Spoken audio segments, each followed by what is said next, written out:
Assalamualaikum warahmatullahi wabarakatuh dan selamat pagi. Halo teman-teman mahasiswa, izinkan saya memperkenalkan diri saya. Nama saya Nur Anissa dengan nomor induk mahasiswa 202111379. Saya mahasiswa semester 3 Akademi Farmasi Tadulako Farma Palu. Pada kesempatan ini saya akan memaparkan mind mapping saya pada mata kuliah farmasi fisika dengan judul stabilitas obat. Seperti yang dapat kalian lihat di atas, ini adalah mind mapping saya. Nah, stabilitas obat itu apa sih teman-teman? Bisa kalian lihat di samping. Stabilitas obat itu sendiri adalah keadaan di mana kemampuan suatu produk untuk mempertahankan sifat dan karakteristik yang dimiliki pada saat pembuatannya. Itu artinya identitas, kekuatan, kualitas, dan kemurnian suatu produk harus tetap stabil teman-teman selama tenggang waktu penggunaan dan penyimpanan yang telah ditetapkan pada saat proses pembuatannya tadi.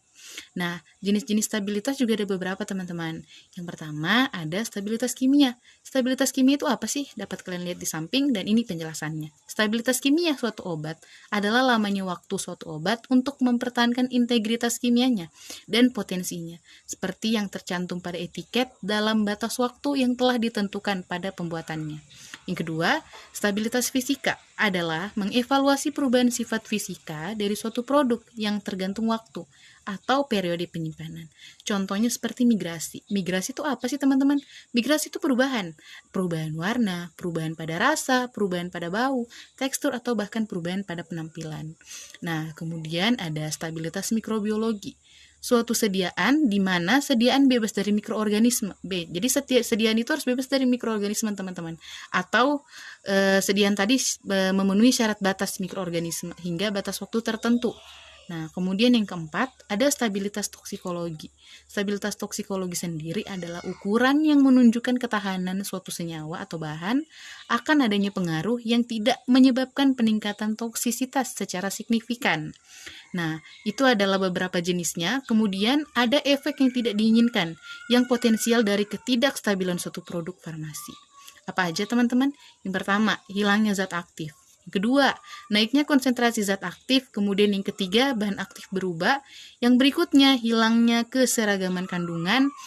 Kemudian yang berikutnya ada menurunnya status mikrobiologis. Nah, setelah itu apalagi teman-teman nih? Kalian bisa lihat di samping sini. Nah, berikutnya ada hilangnya elegansi produk dan patent capability. Kemudian ada pembentukan hasil urai yang toksik. Lalu apalagi? Nih, hilangnya kekedapan kemasan. Nah, kemudian apalagi teman-teman? Nah, menurunnya kualitas label dan modifikasi faktor hubungan yang fungsional. Berikutnya ada beberapa faktor luar. Nah, ternyata faktor luar juga mempengaruhi loh teman-teman dari stabilitas obat. Kenapa sih faktor luar itu mempengaruhi dan apa saja yang mempengaruhi dari faktor luar? Teman-teman, kenaikan suhu akan mempercepat reaksi kimia suatu obat. Suhu yang terlalu tinggi akan menyebabkan stabilitas obat menjadi berkurang. Nah, itulah makanya setiap obat harus disimpan pada suhu yang tertera di labelnya. Tidak boleh disimpan tidak sesuai dengan suhu yang tertera, teman-teman, karena itu menurunkan stabilitasnya. Penurunan kadar dari obat tersebut. Faktor berikutnya yang mempengaruhi stabilitas suatu obat adalah kelembapan, udara, cahaya, dan faktor lain yang dapat mempengaruhi stabilitas obat, yaitu ukuran partikel pH, sifat air, dan pelarut yang digunakan, kemudian sifat kemasan, dan keberadaan bahan kimia lain yang merupakan kontaminasi atau dari pencampuran produk berbeda yang secara sadar ditambahkan. Nah, pencampuran produk berbeda yang secara sadar ditambahkan dapat mempengaruhi stabilitas sediaan farmasi, teman-teman. Nah, untuk uji stabilitasnya sendiri ada 3, seperti yang kalian lihat di samping. Nah, sebelum masuk pada uji stabilitasnya sendiri, kita perlu tahu dulu nih teman-teman, uji stabilitas itu apa sih? Dan kenapa harus melakukan uji stabilitas? Nah, uji stabilitas itu adalah salah satu parameter kualitas dan dilakukan untuk mengetahui kemampuan suatu produk obat untuk bertahan dalam batas spesifikasi yang telah ditetapkan sepanjang periode penyimpanan dan penggunaan, teman-teman. Nah, untuk metode uji stabilitas sendiri itu seperti yang saya bilang tadi ada 3. Yang pertama, ada uji percepatan, yang kedua ada uji intermediate, dan yang ketiga ada uji jangka panjang. Dapat kalian lihat di samping, seperti itulah, ada 3 uji stabilitas pada obat.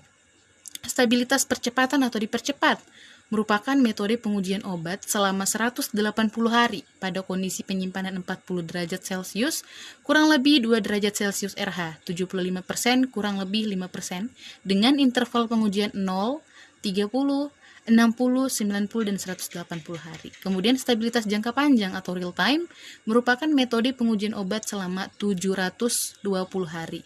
Nah, alasan uji stabilitas juga ada loh teman-teman. Kenapa uji stabilitas dilakukan? Dapat kalian lihat di samping, ini penjelasannya. Yang pertama, untuk kepentingan pasien, agar diketahui waktu stabilitas obat dapat bertahan agar tidak membahayakan pasien.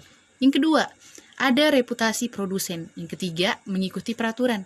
Aturan yang ada yaitu setiap produk obat harus melewati uji stabilitas sebelum dipasarkan, agar produk tersebut dapat diketahui membahayakan atau tidak untuk dikonsumsi oleh masyarakat luas. Nah, kemudian base data untuk penting formulasi obat yang lain. Nah, teman-teman, untuk materi-materi yang telah saya jelaskan di atas, sekian pemaparan materi mind mapping saya tentang kestabilan obat. Terima kasih teman-teman yang sudah menonton. See you, bye-bye. Nah, sekian dan terima kasih dari saya. Semoga bermanfaat untuk kita semua. Kurang dan lebihnya mohon dimaafkan. Saya akhiri. Assalamualaikum warahmatullahi wabarakatuh.